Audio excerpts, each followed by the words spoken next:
Welcome to the second part of congestive heart failure.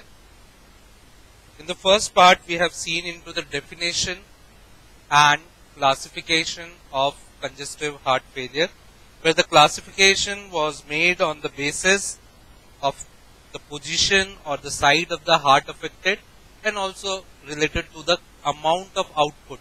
If the output has turned out to be low or the output has turned out to be high. Majority of the cases are related to low cardiac output, but few cases are also seen with the high output cases.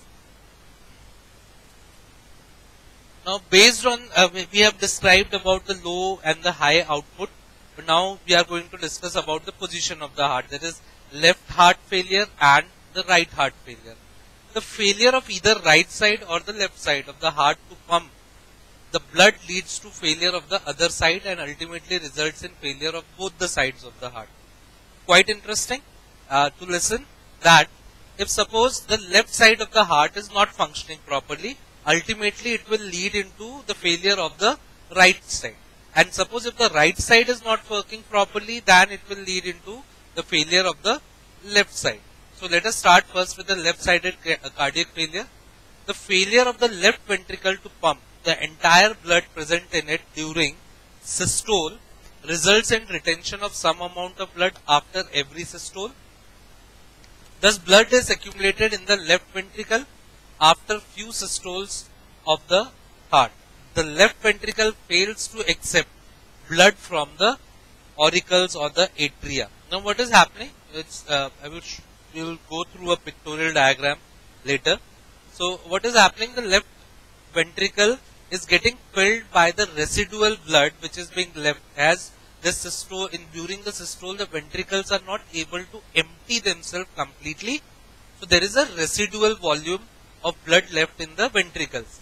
Now as this amount of blood keeps on increasing, a time will come when the diastolic blood that is supposed to enter into the ventricles after the contraction of atria, this ventricle would not be in a position to accept that blood.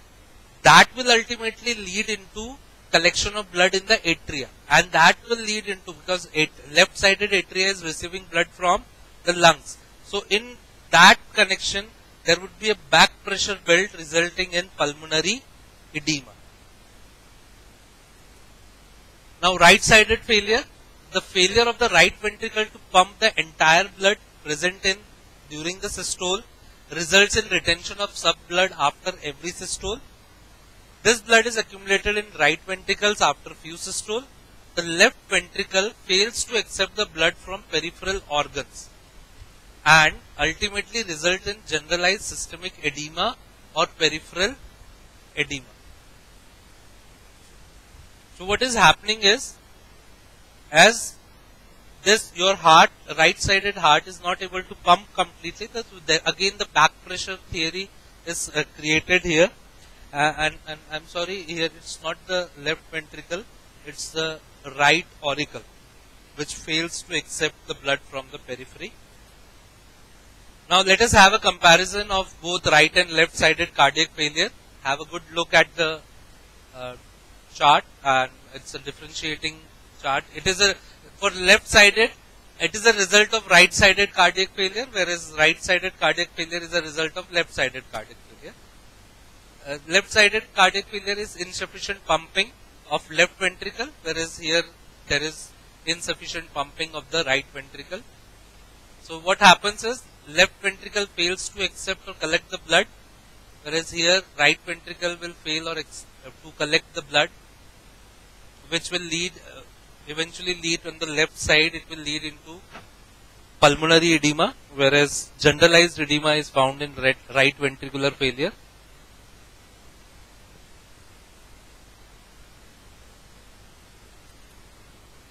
Now discussing about its pathophysiology, the continuation of its pathophysiology. So what is happening?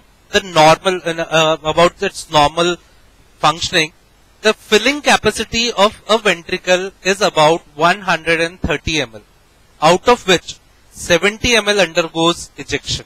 So the complete filling capacity means how much blood does this ventricle can accumulate. This is the total amount of blood it can accumulate.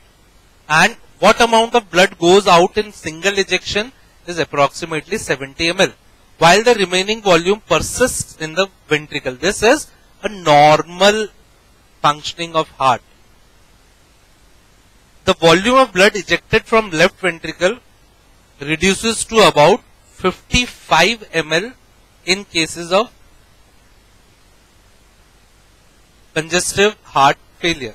In condition of left ventricle systolic dysfunction, any factor tends to increase the stress on the heart or lead to myocardial infarction, results in left ventricular systolic dysfunction. So anything related to your myocardial infarction, anything causing an infarction or weakening of the muscle of the left ventricle will lead into congestive heart failure. So what is the amount or difference that we have created? That is around 70 ml is the normal, and anything below 55 ml would be considered as an heart failure statistic or a minimum value from where the heart failure will start. So what are the factors which will affect? As I said, any factor which would be affecting the muscles of the heart. So how do you calculate your cardiac output? On what factors does the cardiac output will depend? The cardiac output basically depends on your heart rate, which gets multiplied by the stroke volume. Now what is stroke volume? As you can, if you remember the previous slide, I said that 70 ml of blood is ejected in a single stroke. So heart rate into single stroke volume will give you the cardiac output. If the heart rate gets increased and the stroke volume remains constant, again cardiac output will increase. If heart rate becomes or stays same and stroke volume reduces, cardiac output will also reduce. But what adds to the stroke volume? Preload, afterload, and contractility. That is, all these three things, that is preload, afterload, and contractility, will increase the stroke volume. Will increase the stroke volume. So anything affecting these three will affect stroke volume, and anything affecting stroke volume will in turn affect the cardiac output. We need to see about the contractility, afterload, and preload also. So first, the factors affecting cardiac output, we have heart rate. In general, the higher the heart rate, the lower the cardiac output. Now this is something very interesting. As in the previous equation we have seen, the cardiac output is directly dependent on heart rate. But what happens here, to explain this, that is heart rate into stroke volume is equal to cardiac output. So this is quite understandable. 60 per minute is your heart rate and 80 ml is your stroke volume. The volume turns out to be this much, 4800. And if you increase your heart rate to 70 with the same stroke volume, the volume cardiac output turns out to be 5600, 5600 ml.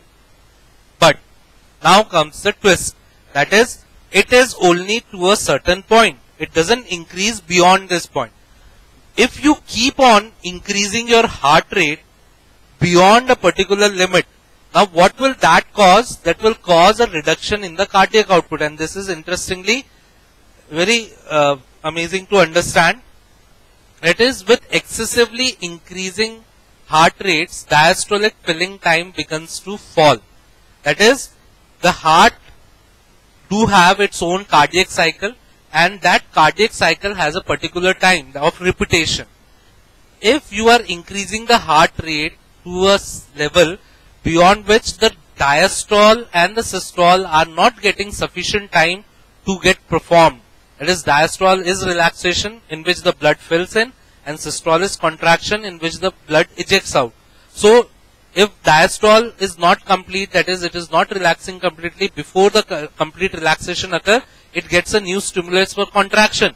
So the complete filling won't occur. If complete filling is not occurring, what will it cause? That is incomplete filling of the chambers. That is, less amount of blood would be filled.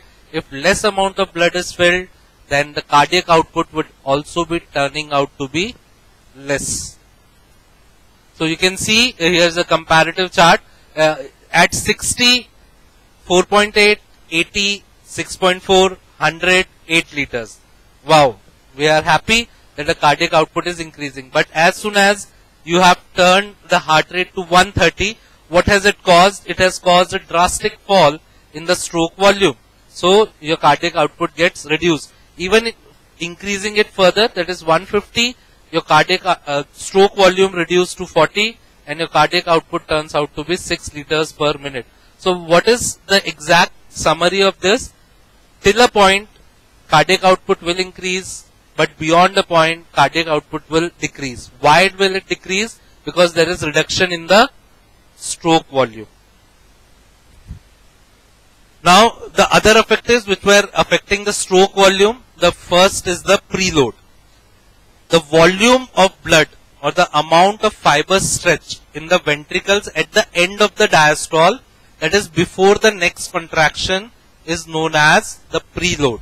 That is the maximum limit till which the chamber can relax and accumulate. That is the amount of blood it can accumulate just before the contraction is known as preload.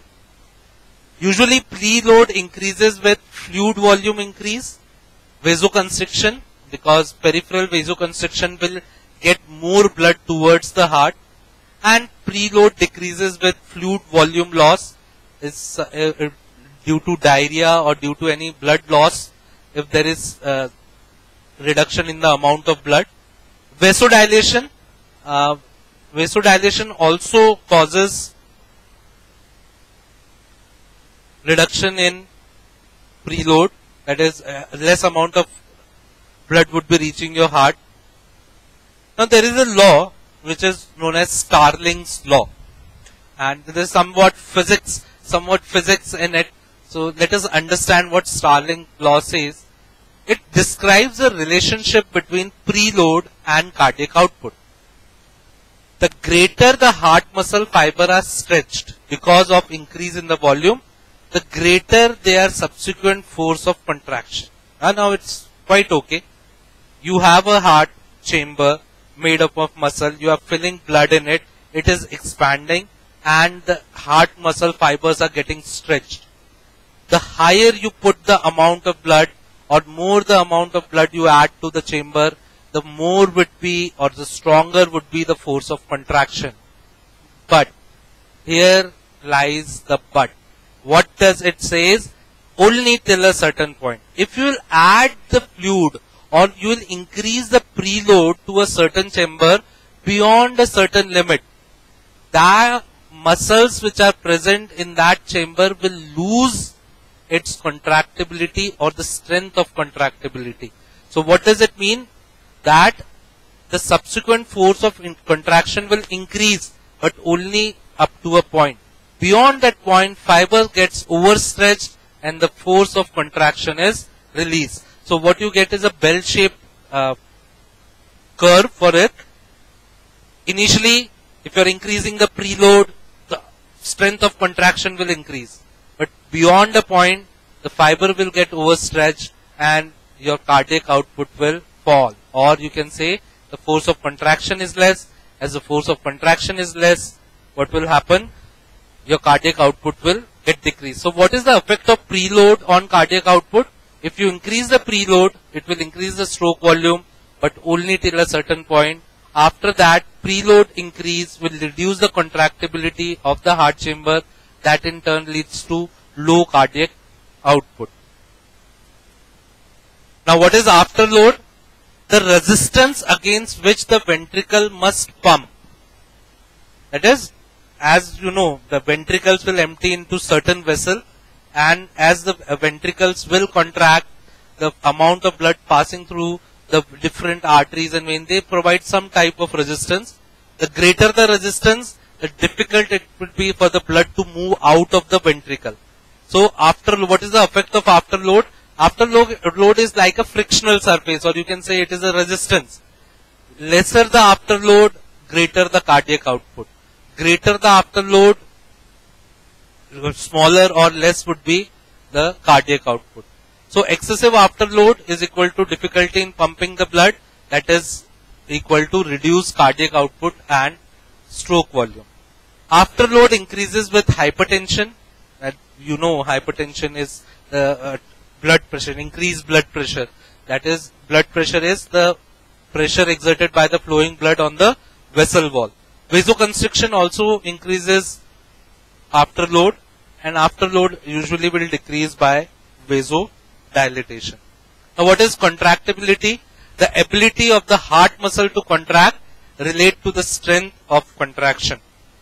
So contractibility. Now, how the contractibility of the heart muscle would be affected? Obviously, if the heart muscle undergoes any infraction, that is myocardial infraction, it will cause death of the heart muscle, which in turn will reduce the contractibility of heart. So what happens is, infracted tissue, no contractile strength would be present. Ischemic tissue, reduced contractile strength. Electrolyte acid imbalance and negative inotropes will reduce contractibility, whereas increased contractibility can be seen in sympathetic stimulation, positive inotropes, etc. So if the pump fails, there would be a decreased stroke volume. Now, when initially the heart undergoes such changes where there is a decrease in the cardiac output, or the stroke volume is getting decreased due to any of the following reason, either the heart rate has been decreasing or increasing, or your preload or afterload or contractibility is getting, here comes a compensatory mechanism. See, it's not that the heart failure starts from the very first moment. The heart experiences a difficulty of increased preload, increased afterload, or any such situation. Under the influence of any risk factor or influencing factor, your heart comes up with a compensatory mechanism. Suppose if there is a low cardiac output, so there would be a sympathetic stimulation that releases epinephrine and norepinephrine. This will in turn will increase your heart rate, increase contractibility and peripheral vasoconstriction. That is to increase the afterload. That in turn increases the afterload. You know. But see, now to explain, heart rate, if you are increasing the heart rate, it will obviously increase your cardiac output. Increase contractility, that is, with more pressure you would be able to pump the blood, so more blood would be pumped out. Peripheral vasoconstriction is increasing. See, if you are increasing the peripheral vasoconstriction, it increases the afterload. That is, it would be difficult for the blood to come out of the heart. But this increased vasoconstriction will also turn into increased supply or increased return of blood to the heart. So this is a two-way sword. Although it is increasing the amount of blood returning to the heart, in turn it is also increasing the afterload or decreasing the cardiac output. So, and this leads into myocardial hypertrophy, that is, wall of heart thickens to provide more muscle mass and stronger constriction. Also, there are hormonal responses, that is decreased renal perfusion. If there is low cardiac output, the amount of blood reaching to your kidney would be less. So there is a reduced renal perfusion interrupted by juxtamedullary apparatus as hypovolemia. So what happens? Like low amount of blood reaching to the kidney, JG apparatus says the blood has been reduced, that is hypovolemia, which in turn leads into conversion of angiotensin 1 to angiotensin 2, which causes aldosterone release, which leads into sodium and water retention. If there is more sodium and water retention, what it will cause is increased return to the heart. So the compensatory mechanism may restore cardiac output to near normal, but if the excessive compensatory mechanism is run, it can worsen heart failure because increased vasoconstriction. See what was happening, we'll go 2 slides back. Sodium and water retention was done, which was causing peripheral vasoconstriction. Why peripheral vasoconstriction was done? Peripheral vasoconstriction will increase the amount of blood reaching to the heart. So vasoconstriction increases the resistance against which the heart has to pump, that is increased afterload, and it may therefore decrease your cardiac output. What will sodium and water retention do? Increase fluid volume, which increases the preload. If too much of stretch is done, suppose if your preload is getting beyond the limit, we have discussed the Starling's law. It says that if you will stretch a muscle fiber beyond its point, what it will cause is failure of contraction. There is too much of fluid is there, the strength of contraction will decrease, and so does the cardiac output. Suppose if you are increasing the heart rate, excessive tachycardia is done, that will reduce diastolic filling time, reduce ventricular filling time, and that will decrease the stroke volume or cardiac output. So the eventual consequence is an impairment in the systolic constriction and diastolic relaxation, or both. Impairment in contracting ability of the heart results in systolic dysfunction. Due to this, ejection fraction tends to get lowered. Your systolic is getting dysfunction, that is systole is not proper, so the ejection fraction, that is the amount of blood coming out of each systole, gets lowered. The diastolic function is concerned with the filling of the ventricle. Such filling is governed by venous return and adequate dilation of the ventricles.